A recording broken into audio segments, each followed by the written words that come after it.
Anda kembali bersama kami di Sapa Indonesia Malam. Saudara, pemerintah keluarkan aturan baru terkait pembelajaran tatap muka. Orang tua diperbolehkan memilih mengizinkan anak mereka untuk tatap muka atau belajar jarak jauh.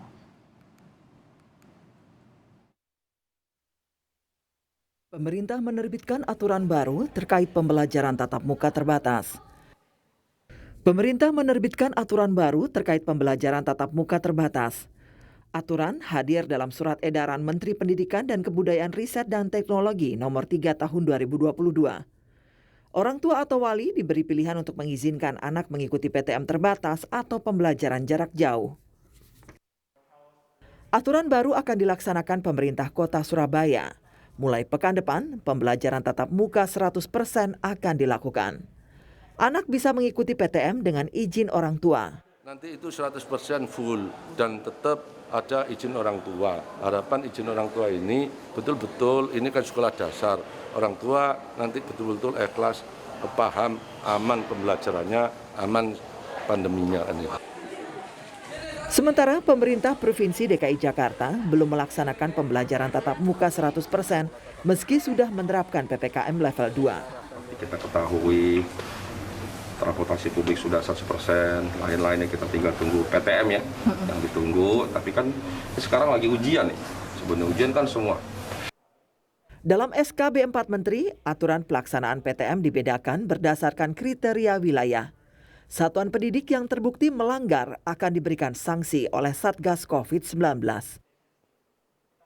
Tim Liputan, Kompas TV.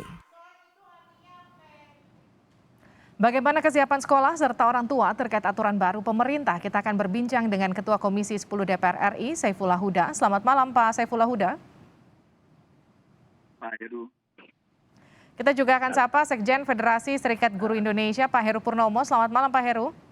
Selamat malam, Mbak Lisi. Selamat malam, Pak Saiful Huda, Ketua Komisi 10 DPR RI. Pak kabar? Saya ke Pak Saiful Huda dulu. Pak, sikap DPR gimana menyikapi SKB 4 Menteri yang baru ini? Kita posisi setuju, Mbak Lisi. Karena sekali lagi kita butuh anak-anak peserta didik kita tepatnya sekolah. Karena learning loss yang hampir 2,5 tahun ini betul-betul terasakan betul di lapangan. Dan PJJ belum bisa dilakukan rekayasa yang sifatnya bisa memperkuat percepatan dari suasana COVID ini.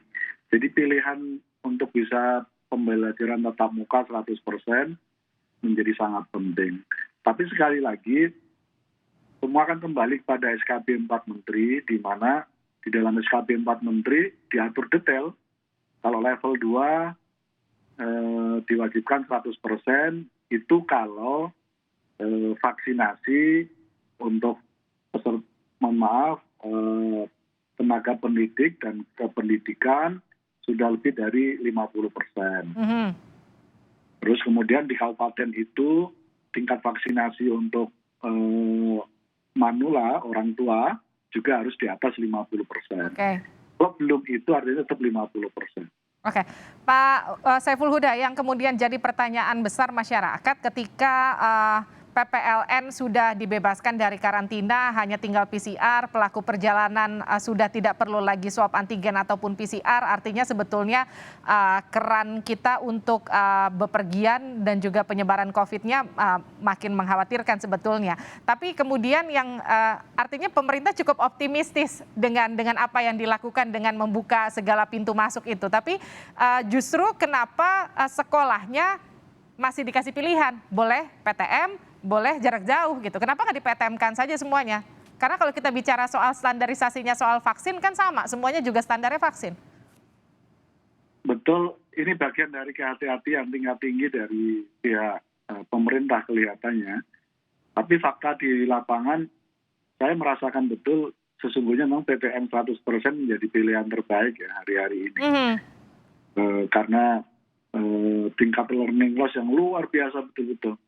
Jadi mau tidak mau memang harus kita gerakkan secepat-cepatnya dalam waktu secepat-cepatnya pula anak-anak bisa kembali ke sekolah. Oke, saya ke Pak Heru. Pak Heru, ada 2 pilihan sekarang, boleh PJJ, boleh PTM, tergantung orang tuanya. Kalau Pak Heru sendiri melihatnya ini opsi terbaik atau justru seharusnya di PTM-kan saja karena kelonggarannya sudah ada begitu banyak yang dilakukan pemerintah? Terima kasih. Ini kan pilihan yang diberikan kepada orang tua melalui surat edaran nomor 3 2022 yang dirilis 23 Maret yang lalu. Bahwa di situ orang tua diberikan istilahnya diberikan kebebasan untuk memilih anaknya kalau seandainya mau PTM atau PJJ diperbolehkan. Baik. Nah, ketika masih banyak masyarakat yang menghendaki PJJ, tentu saja di sini peran satuan pendidikan atau sekolah atau kepala sekolahnya sebagai leadership di satuan pendidikan itu perlu menyampaikan bahwa apabila orang tua mengarahkan anaknya untuk PJJ, bahwa PJJ selama ini hambatannya luar biasa karena tergantung dari media.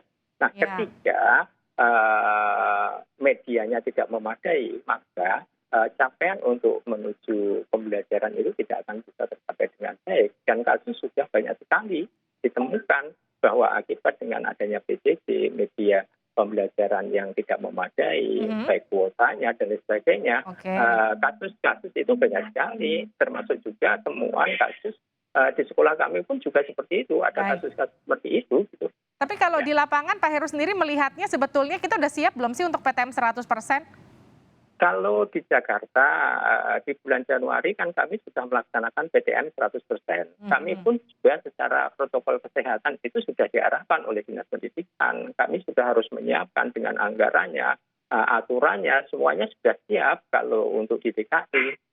Begitu juga untuk di luar DKI kelihatannya juga sudah banyak hal. Tetapi dengan adanya surat edaran nomor 3 oleh Kemendikbud ini kan sifatnya penguatan kepada pemerintah daerah, kemudian kepada masyarakat, kepada satuan pendidikan untuk melaksanakan fungsinya. Fungsi untuk apa? Untuk memberikan perlindungan terhadap peserta didik dalam pembelajaran tatap muka. Tentu saja di sini pemerintah pusat dengan regulasinya mengeluarkan peraturan tersebut, selanjutnya mendistribusikan kepada setiap daerah melalui dinas pendidikannya, perlunya dinas pendidikan yang ada di daerah melakukan pengawasan, melakukan pembinaan dengan baik terhadap pelaksanaan pembelajaran tatap muka di sekolah agar bisa terlindungi dengan baik peserta didiknya. Tentu saja protokol kesehatan itu menjadi prioritas karena ketika protokol kesehatan menjadi prioritas untuk ukuran dalam memberikan perlindungan